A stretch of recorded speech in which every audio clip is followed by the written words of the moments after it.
Mungkin kalian udah tahu mengenai intermittent fasting, mungkin kalian udah tahu mengenai ah, diet keto, OCD, kemudian mungkin kalian udah tahu mengenai water fasting, tapi mungkin kalian belum tahu ada lagi yang baru namanya fasting mimicking diet. Jadi seperti yang kita tahu ya, bahwa puasa atau fasting ini punya efek yang menguntungkan. Menurut penelitian sendiri, puasa itu bisa menurunkan gula darah, meningkatkan bukan meningkatkan ya, tapi memperbaiki keadaan resistensi insulin, kemudian menurunkan berat badan, kemudian menurunkan IGF-1. IGF itu insulin like growth factor. Insulin like growth factor ini punya peran yang menyebabkan tumbuhnya sel-sel. Salah satunya bisa karena salah satu yang tumbuh itu adalah sel tumor atau sel kanker gitu. Nah, di beberapa bacaan yang pernah saya baca ya, si IGF-1 ini kalau ditekan uh, sampai di bawah 200 bahkan sebisa mungkin lebih minimal, dia tuh bisa mencegah penuaan. Bisa kemudian kalau mencegah penuaan berarti bisa memperpanjang umur kayak gitu. Nah, puasa sendiri itu dia tuh dengan menurunkan IGF-1 itu dia mencegah kanker, mencegah tumor, dan berpotensi memperpanjang umur kayak gitu. Kenapa saya nih penasaran sama puasa? Karena pertama lagi bulan puasa ya. Terus tadi tuh sempat nyari karena pernah dapat info bahwa negara-negara Arab Mediterania itu tuh punya tingkat kanker yang rendah karena salah satu faktornya adalah puasa gitu. Selain itu karena makan makanan ya, karena mereka makanannya kaya dengan rempah-rempah gitu. Nah, tapi kalau dilihat sebenarnya yang paling rendah itu negara dengan tingkat cancer paling rendah tuh ada di Chad sama Niger. Itu di Afrika gitu. Nah, terus entah gimana tuh nemu jurnal yang berhubungan dengan starvation, dengan kelaparan. Nah, di mana kelaparan ini membuat stress resistance, terus bukan menyebabkan ya, membuat cancernya itu susah untuk tumbuh gitu. Karena emang yang nggak ada makanan, jadi cancer juga bingung mau makan dari mana gitu. Karena cancer kan utamanya makan dari glukosa ya gitu. Sedangkan kalau dalam keadaan starvation mau nggak mau tubuh tuh akan mengambil dari sumber lain selain glukosa, salah satunya dari lemak gitu. Sedangkan si cancer susah untuk makan makanan dari lemak gitu. Nah, terus kalau dalam mode starvation manusia dia tuh kayak battery power saving gitulah. Uh, dia manusia tuh akan mengubah dari yang awalnya menggunakan glukosa jadi menggunakan segala hal yang mereka punya. Makanya tadi tuh salah satunya ada autofagi ya. Jadi autofagi itu memakan sel sendiri ibaratnya. Jadi sel-sel yang udah tua, yang udah saatnya, yang udah nggak begitu berguna dibersihin gitu. Jadi efek cleansing semacam itulah. Nah, ini fasting mimicking diet ya. Fasting mimicking diet ini dilakukan di penelitiannya di University of South Carolina, berarti di Amerika ya. Nah, ini dilakukan oleh timnya Walter di Longo. Dia tuh seorang ahli biologi di berkebangsaan Amerika Italia. Dia ngebuat beberapa buku utamanya tentang longevity. Longevity berarti kan tentang umur panjang ya. Nah, ini salah satunya adalah dia mempropos bahwa orang tuh nggak perlu puasa. Maksudnya untuk mencapai efek dari puasa, orang nggak perlu puasa. Mereka cukup dengan fasting mimicking diet. Jadi dia bilang bahwa, Walter Dilongo bilang bahwa dengan mengkonsumsi kurang lebih 750 sampai 1100 diet selama 5 hari, dan itu dalam sebulan dilakukan satu kali, berarti satu siklusnya 5 hari, terus dilakukan tiap 1-3 bulan sekali, itu bisa memberikan efek yang sama dengan berpuasa atau intermittent fasting dalam waktu yang lebih lama, kayak gitu. Nah, uh, yang membedakan si FMD, fasting mimicking diet ini dengan intermittent fasting dan restriction diet lainnya itu adalah dia menggunakan diet rendah protein, jadi cuma sekitar 9% dari 1100 kalori itu. Kemudian rendah karbohidrat, tapi tinggi lemak. Lemaknya itu juga dipilih. Lemaknya bukan lemak dari sayuran. Jadi lemaknya yang utamanya lemak unsaturated fatty acid, kayak gitu. Jadi bukan yang saturated fatty acid. Contohnya kayak omega 3, kayak gitu. Nah, itu paling banyak dari kacang-kacangan, biji-bijian, kayak gitu. Nah, di penelitian ini, dia tuh pada tahun 2013 sampai 2018, bukan ngambil ya, merekrut lah 102 orang, mengontak 102 orang. Nah, dari 102 orang itu, ada 100 orang yang memberikan persetujuan untuk dilakukan penelitian, gitu. Nah, itu dia bagi ke dua kelompok ya, setelah dirandomisasi.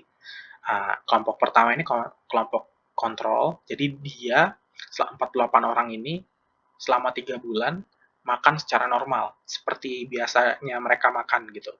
Nah, 52 ini menjalankan regimen FMD. FMD itu yang tadi ya, fasting mimicking diet. Jadi, untuk mencapai efek fasting tanpa perlu fasting. Jadi, efek fasting tadi yang disebutkan salah satunya adalah menurunkan IGF factor, kemudian menurunkan berat badan, meningkatkan HDL, menurunkan LDL, menurunkan kolesterol, kayak gitu. Walaupun dia dengan diet tinggi lemak ya, gitu. Nah, jadi dari yang FMD ini selama 3 bulan, sebulan sekali, selama 5 hari, dia melakukan regimen FMD. Yang tadi dibilang 750 kalori sampai 1100 kalori, selama 5 hari. Jadi hari pertama itu 1100 kalori, hari kedua sampai kelima 750 kalori. Makanannya itu rendah protein, rendah karbohidrat, tinggi lemak, kayak gitu. Nah, dari 52 orang ini, 48 orang berhasil menyelesaikan siklus pertama FMD. Nah, 4 orangnya itu keluar, nggak melanjutkan penelitian karena alasan-alasan tertentu. Setelah siklus ketiga, itu ada 9 orang yang keluar. Jadi total cuma ada 39 orang yang menyelesaikan siklus 1, 2, dan 3. Nah, yang kontrol, yang kelompok kontrol, itu ada 5 yang udah keluar duluan. Nah, setelah dia memulai FMD, si regimen FMD-nya ini, dari 43, akhirnya cuma 32 yang berhasil menyelesaikan 3 siklus. Nah, ini intinya setelah mereka nih kelompoknya secara umum dibuat mirip-mirip ya antara kelompok 1 dan kelompok 2. Dari mulai usianya, kemudian rasnya, umurnya, kemudian berat badannya, intinya nggak begitu beda jauh gitu. Nah, hasilnya itu ini banget ya, ke bawah dulu ya. Nih, mana ya? Nih di hasilnya. Jadi hasilnya orang yang uh, menjalankan FMD sampai 3 siklus itu tuh mendapatkan efek-efek seperti ini. Nih ya, dari indeks massa tubuh aja ya. Indeks massa tubuhnya itu orang yang indeks massa tubuhnya di bawah 25 turun sampai 0,6, kemudian yang 25 sampai 30 turun sampai 0,8, terus yang di atas 30 indeks massa tubuhnya itu turun sampai 1,9. Nah, 1,9 ini maksudnya 1,9 kilogram per meter kuadrat. Jadi kan kalau IMT itu kan rumusnya berat badan dibagi tinggi badan dalam meter kan. Nah, tapi dalam meter kuadrat berarti tinggi badannya dikali 2 gitu. Nah, kita lihat dari P-nya ya. P-nya itu tiga-tiganya ini di bawah 0,05. Berarti ada secara statistik itu signifikan. Nah, dia jadi orang yang melakukan FMD ini cuma 5 hari ya, dalam 1 bulan sekali gitu. Itu bisa menurunkan BMI sampai 1,9 gitu. Nah, ini efeknya akan lebih signifikan pada orang yang memang beresiko, ya ini berarti yang BMI-nya lebih tinggi dibandingkan yang BMI-nya lebih rendah kayak gitu. Nah, ini lanjut aja ya. Kalau untuk efek dari ini juga menurunkan efek apa namanya? Tensi ya, tensi sistolik dan tensi diastolik. Tapi kalau dilihat dari P-nya itu nggak signifikan secara statistika karena di atas 0,05 gitu. Tapi kalau kita lihat di gula darah puasanya itu ada mereka dia bagi dua juga ya. Yang beresiko berarti yang di atas 99, yang nggak beresiko yang di bawah 99. Nih, yang beresiko yang di atas 99 setelah menjalankan regimen FMD itu gula darah puasanya itu turun sampai 11,7. Yang mana itu di bawah di atas 0,08 tapi turunnya cukup drastis gitu. Kemudian IGF nih yang tadi ya, insulin like growth factor itu yang beresiko di atas 225 turunnya sampai 70. Terus P-nya itu di bawah 0,05. Ini ada di 0,004. 0,004. Jadi sangat signifikan. Terus begitu pula dengan trigliserid ada penurunan, kolesterol ada penurunan dari yang total, LDL, HD, nah, HDL.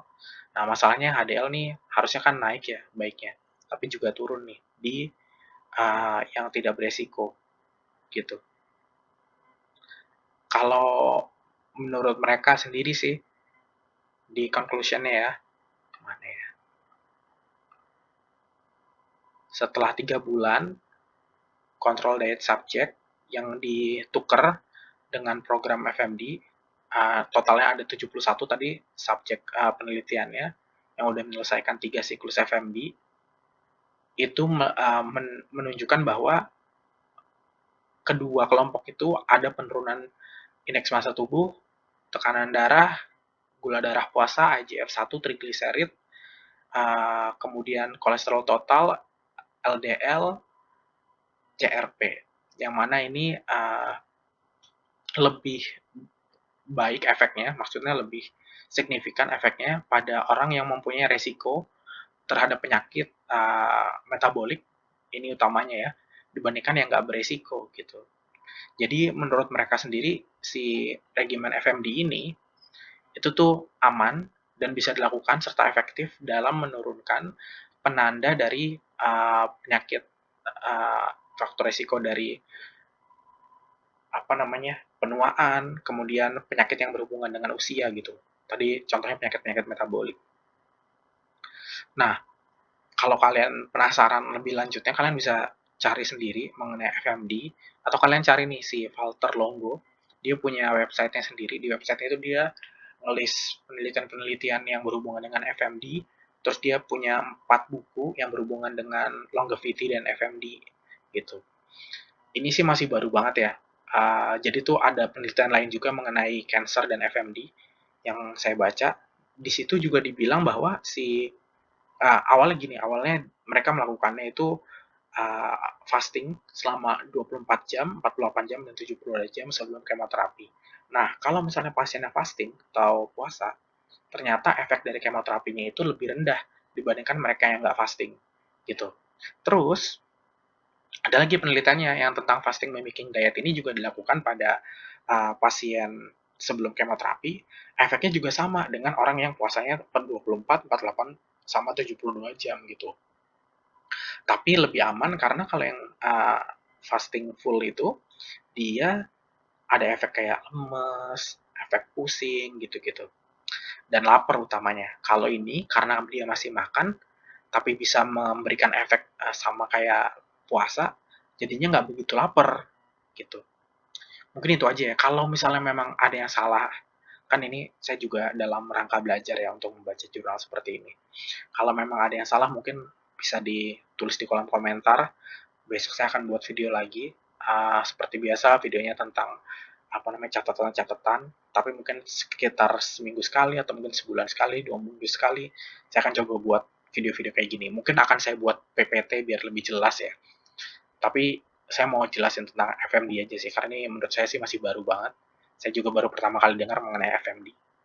Bukan FNB ya, tapi FMD. Kalau FNB kan Food and Beverage. Oke, terima kasih ya. Uh, saya undur diri.